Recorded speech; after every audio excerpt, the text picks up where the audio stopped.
Buenas chicos, bienvenidos otro día más aquí a la filosofía del arte del camino. Bueno, hoy en esta ocasión quería intentar englobar un poco lo que es el contexto del concepto de la filosofía del arte del camino y a partir de este contexto que cada uno pueda meditar o pueda reflexionar sobre sí mismo y sobre cómo interactúa con el mundo que le rodea. Vale, entonces, en un principio están la estructura de la filosofía del arte del camino, que son 4 principios y 2 dualidades opuestas y complementarias. Por un lado tenemos el principio del ser y el principio del no ser. El ser representa lo que es nuestra conciencia y nuestra energía. Es decir, la esencia auténtica que forma parte de tu núcleo intrínseco, que representa tu anatomía, tu fisonomía, tus niveles hormonales, el temperamento y la genética, la cual eh, forma parte de tu percepción del mundo, aparte de tus 5 sentidos. Digo, vale. Por otro lado está el no ser, que pertenece a la parte del ego y la materia. Encapsula todo lo material y la manifestación de nuestras necesidades terrenales y deseos, así como la parte de nosotros que se ve influenciada y a menudo confundida por las presiones sociales y materiales, pues el ego también siempre pertenece a la parte social. Vale. Luego eso pertenece a la primera dualidad opuesta y complementaria. Y toda persona considero que tiene una autoimagen y una percepción de sí mismo. Luego esta autoimagen se refleja en la sociedad y luego aparte de eso tiene un pensamiento fuera de sí mismo. Es decir, aunque no sea completamente en plan real, muchas veces que mientras más información tenemos, más podemos intentar representar como otra persona, pero todos sabemos un poco cómo nuestro padre va a reaccionar o nuestra madre. Es decir, al final eres capaz de pensar como esa persona o intentarlo. Es decir, hay personas que se pueden aproximar más, otras menos, otras pueden entender más la esencia de las personas, otras menos, pero el concepto es que tú tienes tu autoimagen y tu propia percepción del mundo e incluso puedes utilizar la conciencia para pensar como otras personas y que eso te ayude a crecerte a ti mismo. No, vale. Pues ese sería el concepto de la primera dualidad opuesta y complementaria. Para la segunda estaría el pensar y el razonar, que tiene razón como nuestro propio espacio. Es decir, es donde pertenece nuestra propia percepción, en la cual existen 2 filtros, que es tanto como el del ego como el de la conciencia. Y desde esa forma nosotros es como percibimos el mundo.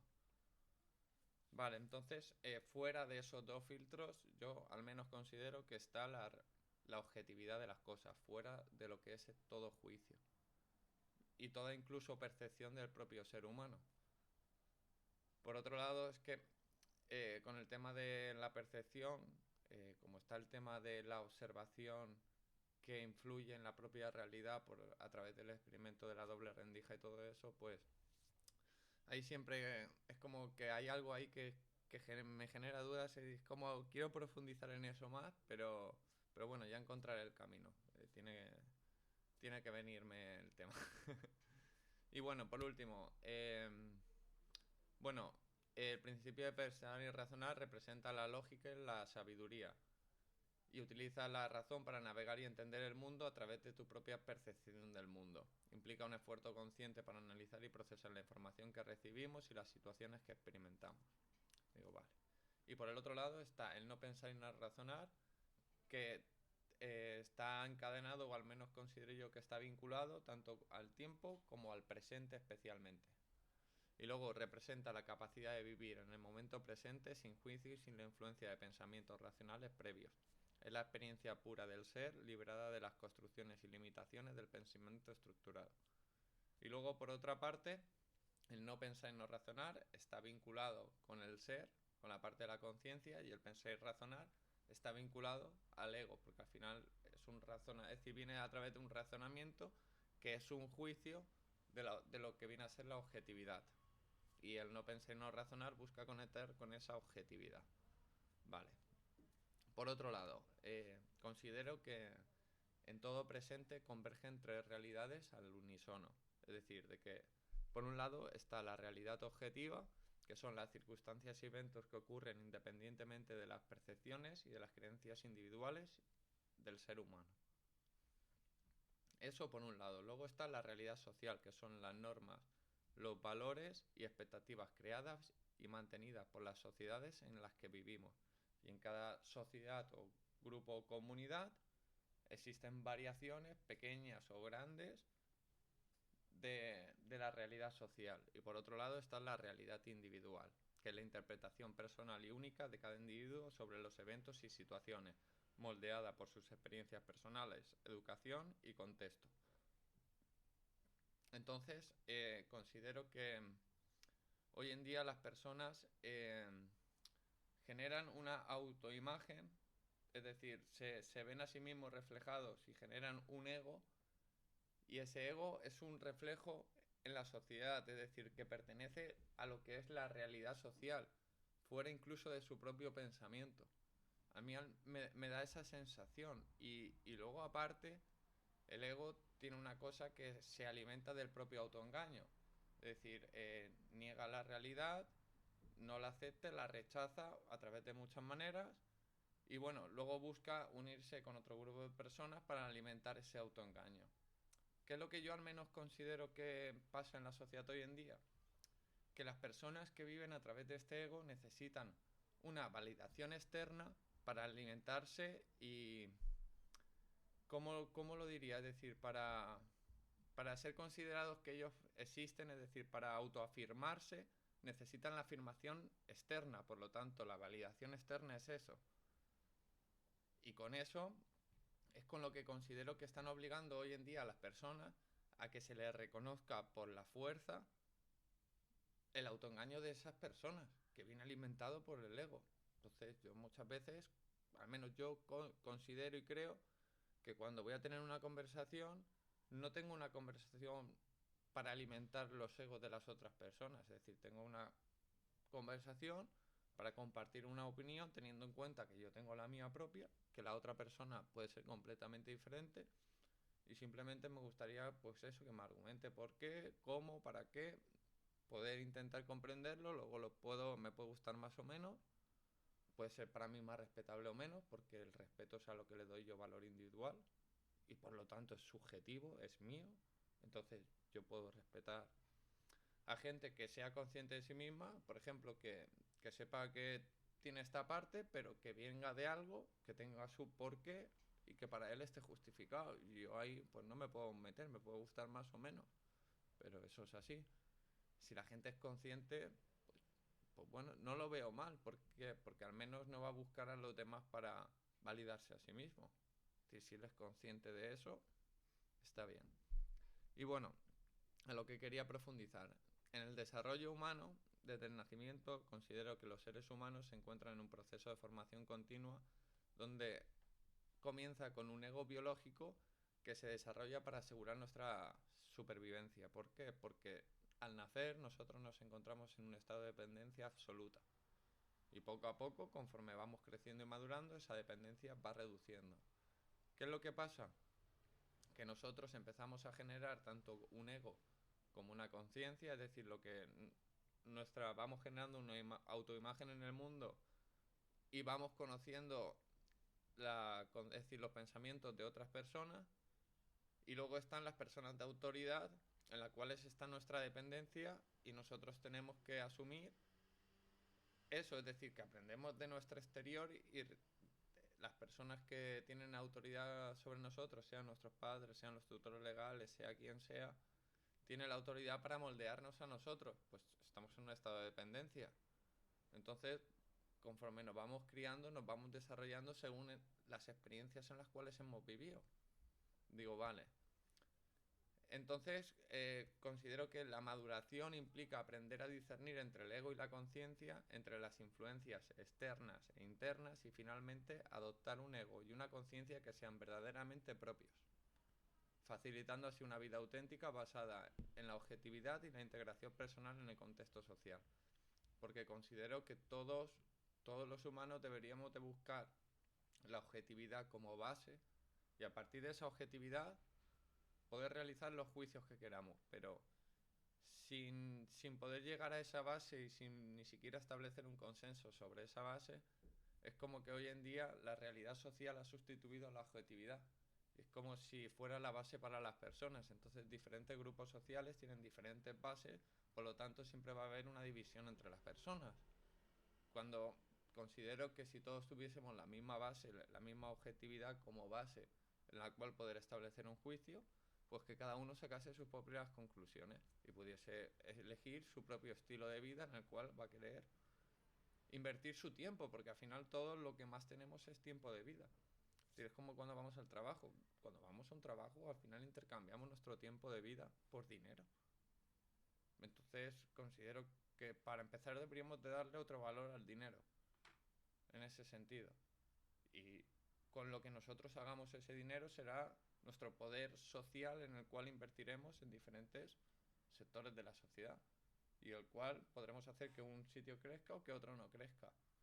Si nosotros siempre miramos nuestros intereses y beneficios personales en aras de nuestro beneficio únicamente personal, pues siempre lo que va a perdurar en el exterior va a ser lo peor. Entonces, cuando luego una persona, por ejemplo, va a buscar trabajo, pues obviamente en los sitios esos es donde peor se paga. Y uno mismo lo está fomentando porque invierte su propio dinero, que es su tiempo de vida, en esos sitios. Es como... ¡Wow! ¿Sabes? Bueno, en fin, son cosas que... No quería centrarme por ese lado, quería ir por otro. Vale, luego es decir, considero que el primer filtro en las personas es el núcleo que tiene, que eso es con lo que ha venido el mundo, los genes que tiene, y de ahí nacen una serie de impulsos y tiene una serie de niveles hormonales y tiene unas diferencias con el resto de personas, que es lo que te hacen único. Ese sería tus cimientos más básicos y de ahí nace tu propia percepción. Vale. Tu primer filtro sería tanto como... Es decir, yo considero que lo primero sería la objetividad, fuera de todo juicio, lo que estaría en la primera parte ahí. Después de esa objetividad estaría tanto como por un lado el ego como por el otro la conciencia. Y considero que por encima de eso estarían las emociones, los deseos, los impulsos, las creencias, los valores y las virtudes. Y considero que los impulsos en cierta parte están vinculados a nuestro ego biológico y a nuestro núcleo. Es decir, que tenemos una serie de impulsos que vienen tanto de nuestra base genética y cómo estamos hechos como personas, es decir, cómo se ha formado nuestro cuerpo. Y a partir de ahí, pues...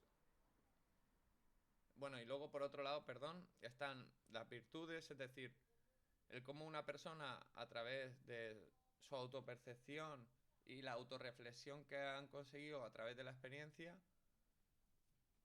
qué decisiones ha tomado para qué virtudes cultivar y en aras qué habilidades ha desarrollado para poder mantener y ser fiel a unas creencias y a unos valores, que pueden estar los dos vinculados tanto como a la conciencia como al ego, en base a los filtros. Entonces considero que a partir de ahí es como una persona se desarrolla hacia el mundo.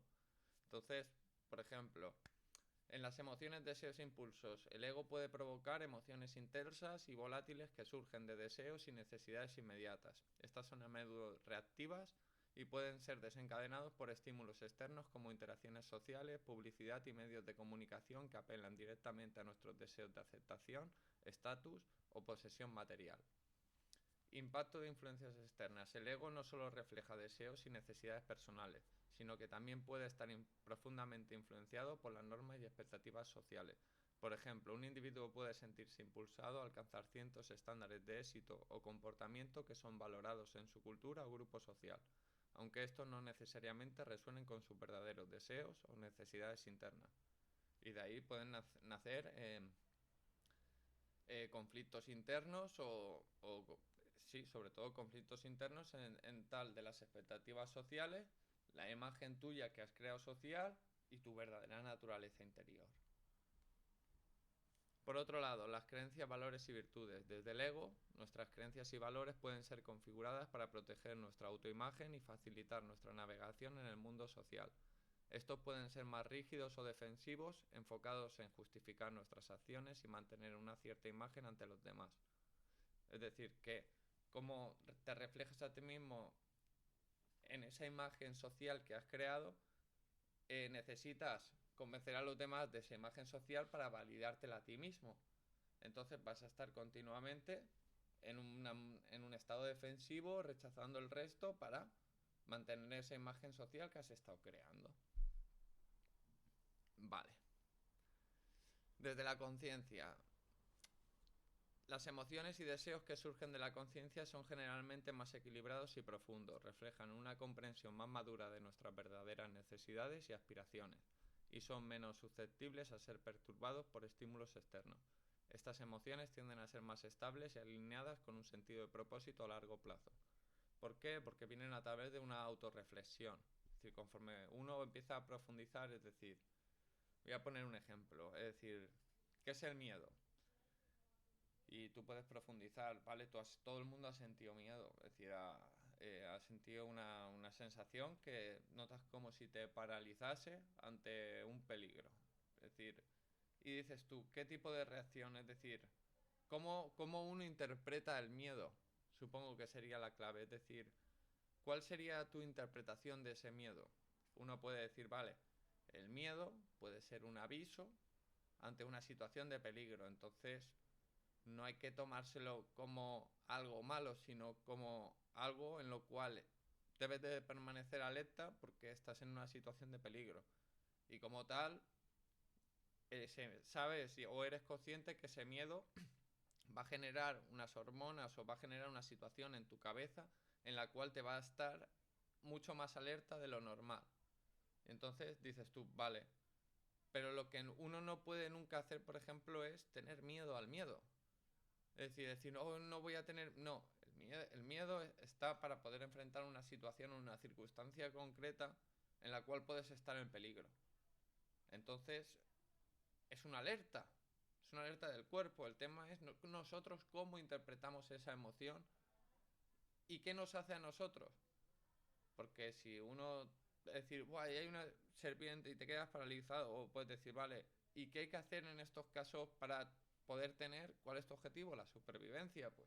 ¿Qué puedo hacer para evitar el peligro ante esta situación?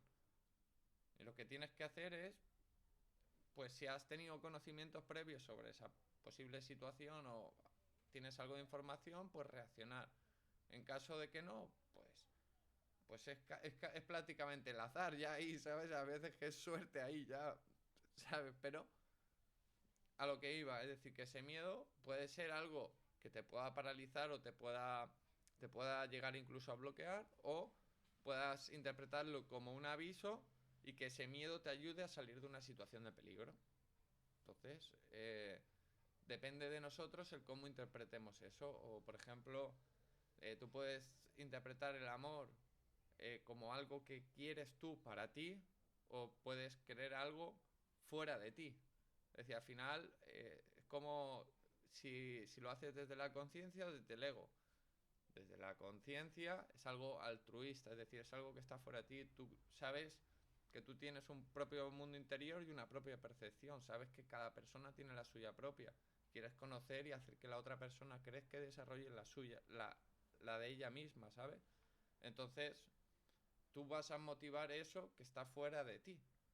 Eso es lo que me parece a mí algo altruista. Por otro lado, un ego es decir, un amor desde el ego posesivo, vas a querer, es decir, lo vas a tomar incluso hasta como algo de tu propia pertenencia. Y eso va a llevar a una serie de cosas y una serie de emociones vinculadas a eso. Entonces, todo depende de cómo nosotros queramos ver las cosas y cómo interpretemos esas cosas más allá de eso. Entonces, considero que si todos meditamos sobre eso y sobre cada emoción nuestra, le damos un repaso y decimos, ostras, ¿y yo cómo actúo ante esta emoción? ¿Cuál es mi reacción? ¿De qué manera reacciono ante esto? ¿Por qué considero que esto es esto? Simplemente, si al final al final de las preguntas es cuando viene la propia reflexión. Pero si no hay una observación previa, y sobre todo yo siempre aconsejo por una observación imparcial, que es lo que viene a ser una meditación, al fin y al cabo. Pues tú puedes, es el arte de la observación. Puedes observar miles de cosas con diferentes sentidos o incluso apagar tus propios sentidos, puedes hacer miles de cosas. Pero al final son una estructura pensada para un tipo de conciencia o reflexión. Un diferente estado, para desarrollar más bien diferentes estados. Entonces, hay un montón de métodos, pero cada método tiene su propio objetivo. Y bueno, qué decir, a ver, me quedaba algo. ¿Qué más puedo profundizar? Bueno, sí, en este caso creo que más o menos ya lo he dicho, pero considero que una de las bases de cada persona, todo ser humano nos movemos por unos intereses y beneficios. El tema es cuáles y de qué manera interpretamos esto. Es decir, tú puedes interpretar como beneficio, por ejemplo, el conocer realmente a personas y que eso te haga buscar eso. O tú puedes, es decir, son como las motivaciones que hay detrás de tus acciones, esos intereses y beneficios. Y cada persona puede considerarlo siempre desde el ego o desde la conciencia, desde su propia autoimagen o cualquier pensamiento o forma fuera de ello, para desarrollar su propio ego. Vale. Entonces, a partir de esa base, pues considero que comienzan las divisiones y ya pues comienza la red donde cada persona elige su propio camino. Pero yo siempre opto, o al menos insto a las personas a que sean conscientes del propio camino y de las elecciones que están tomando, para que sean consecuentes con ellas y no volcar las frustraciones o los problemas de uno en el resto. Al menos eso para mejorar nuestro mundo y todo lo que nos rodea. O yo al menos de corazón lo veo de esa forma. Así que nada, chicos, un placer como siempre. Voy a ir a comer ya, que ya es la hora. Mucho amor, mucha paz y considero eso, que la paz al final viene de la experiencia y de la sabiduría, del conocimiento incluso, pero el conocimiento exterior no viene de una reflexión o un filtro propio. Entonces considero que la sabiduría siempre viene a través de la experiencia propia. Pero el problema es que la experiencia propia viene de nuestra percepción. Depende de cómo esté influenciada esa percepción y del filtro que he hablado antes, pues pueden hacer una u otra. Y en este caso, también creo que la filosofía es el trabajo que han estado haciendo sobre esa parte de la conciencia y vincularlo sobre todo con la objetividad de las cosas o lo mayor posible. Por ejemplo, hay muchos que, pues, es decir, se han enfocado, por ejemplo, en la ética. Pues han intentado establecer un juicio de la ética o lo que consideran mejor o peor de la ética, pero tenían la base o intentaban llegar a la base de la objetividad, de esa objetividad establecer un juicio para mejorar el mundo, para que fuera decir, para establecer un juicio social, por decirlo de alguna manera, que fuera común para todos y que eso beneficiase a las personas. O al menos yo lo veo de esa manera. Bueno, pues nada, chicos, voy a comer. Ay, ay, mira, se me ha doblado el pie por estar con los pies cruzados. Pues nada, que tengáis buen día a todos.